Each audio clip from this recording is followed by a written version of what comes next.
Your Holiness, again, welcome to Regina. This is your first visit here. What are your thoughts on being in Regina amongst the community? See, the community members, you know very well, love their spiritual head, the Khalifa. And the same sentiments are from the Khalifa for the members of the community. So I think we both are enjoying. Good to hear. Again, this is the first mosque in Regina that we've seen built. What does that mean to you? It's been a long time coming. How does that feel? You see, wherever there's Ahmadiyya Muslim community, there should be one place to worship. And the worship place in Islam is called mosque. So here we have got a mosque now where all Ahmadi Muslims can get together for congregational prayer. And it is very much important when you have the place to worship, then you are more organized. So this is why I always say that in every part of the world, wherever even a small number of Ahmadis are residing, there should be a mosque. This is very important to keep the community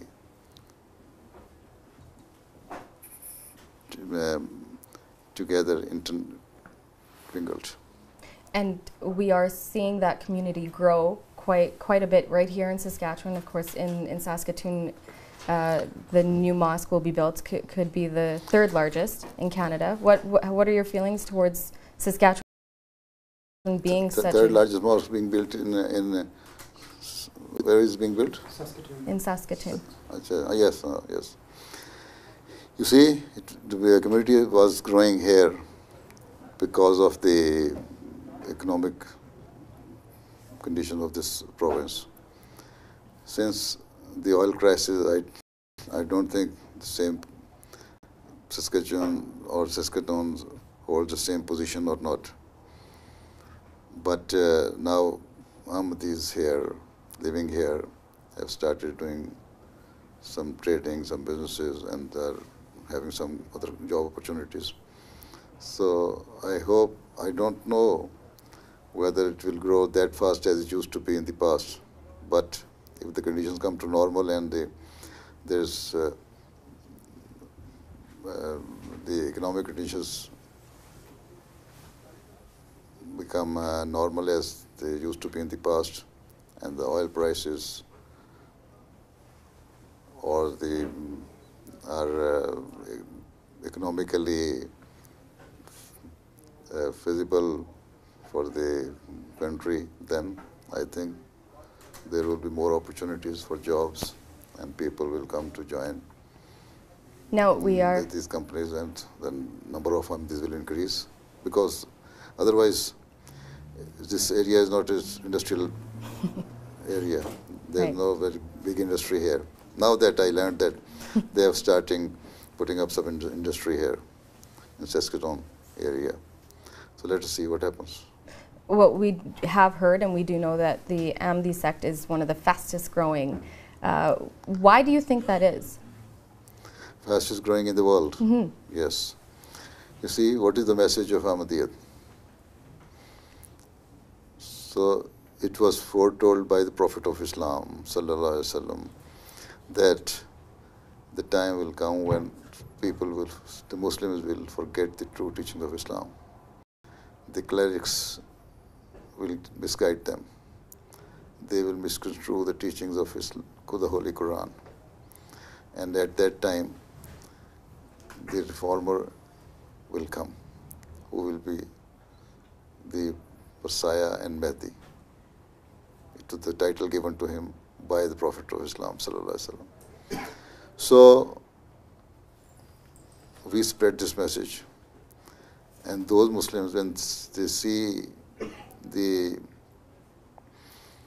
conditions, Muslim clerics, how they are behaving, how they are spreading the message of hatred and extremism.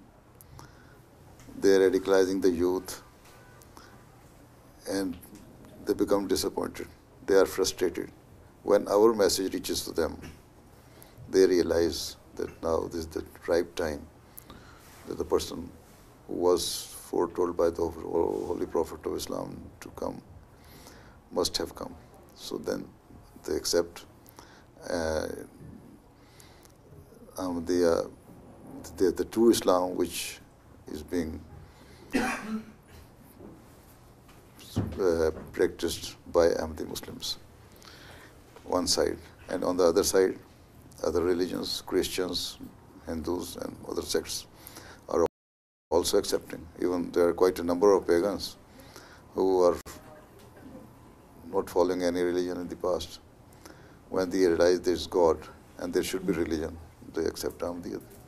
So if the message is right and true and have sense in it, those people who are sensible people, they accept it, right? Mm-hmm.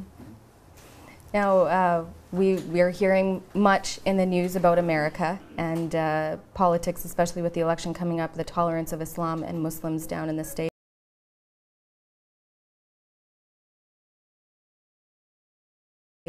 What is your view on Canada and Canada's tolerance towards Islam and Muslims? Canada is quite a tolerant country. They are, I think, which is multinational, multicultural, multi-ethnic country. So you will have to accept each other.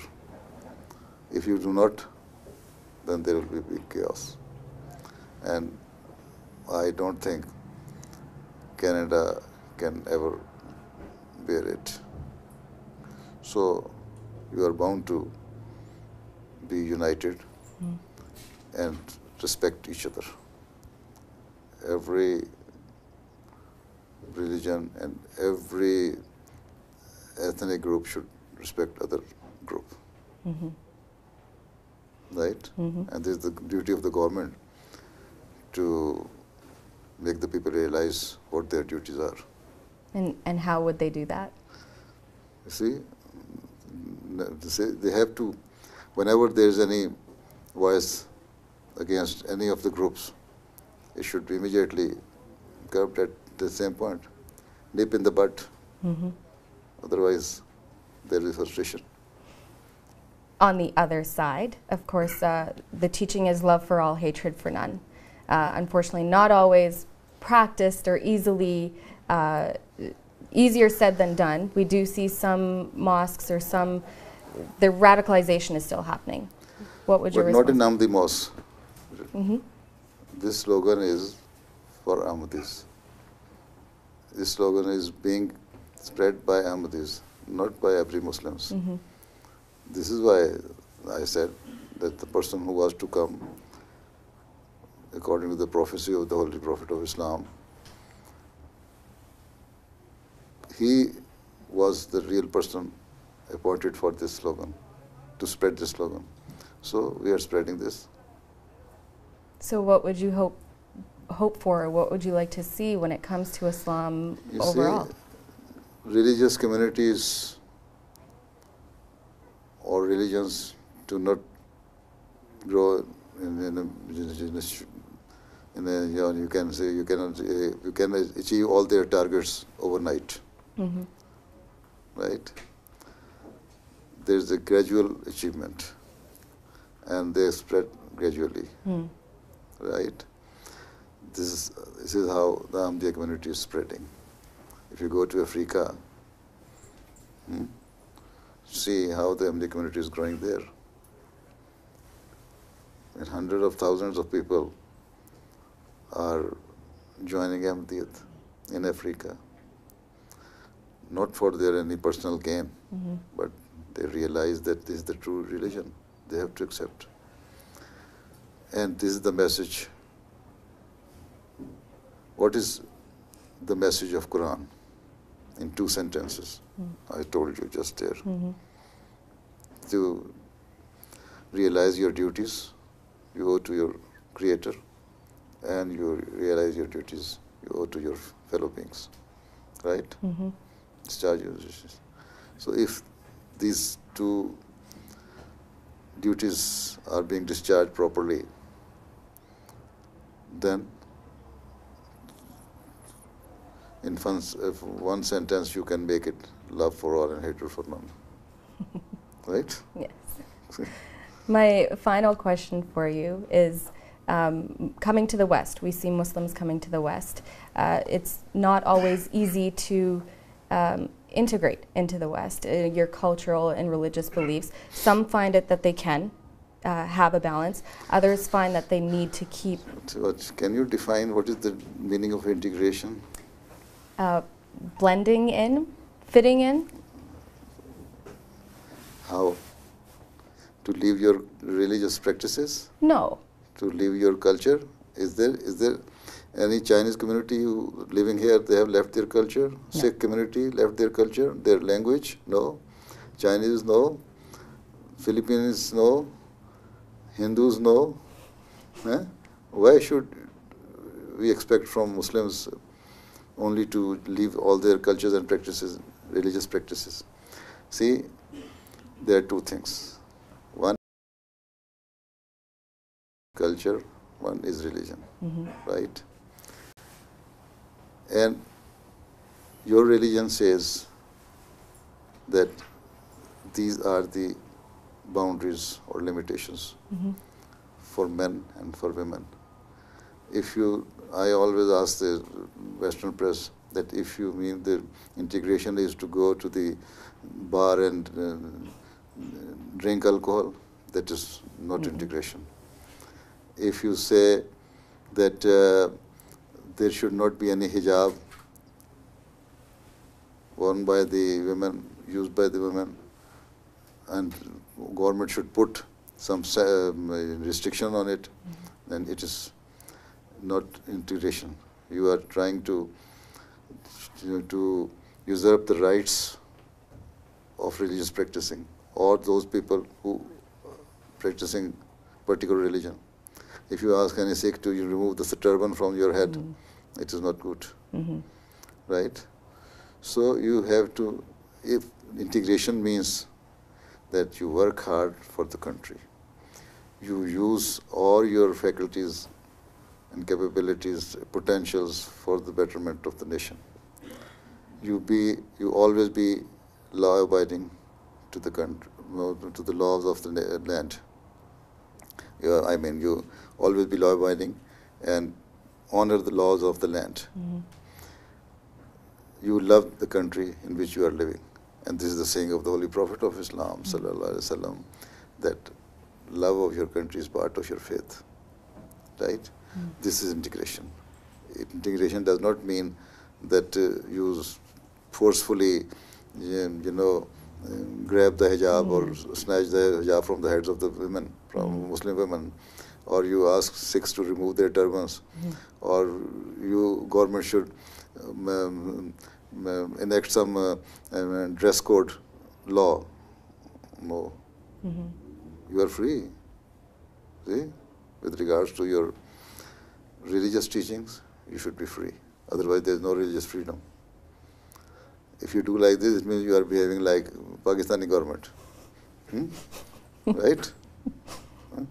What Trump wants now, there is no difference between Maulana Fazlur Rahman and Trump. Those who want to deny the rights of the people. What are your thoughts on Trump? What are your thoughts on the American election and their views on what they would like to see with a certain candidate? If he wins, he will not implement whatever he is saying. If ever he implements, then there is going to be big chaos, I have already said. Right?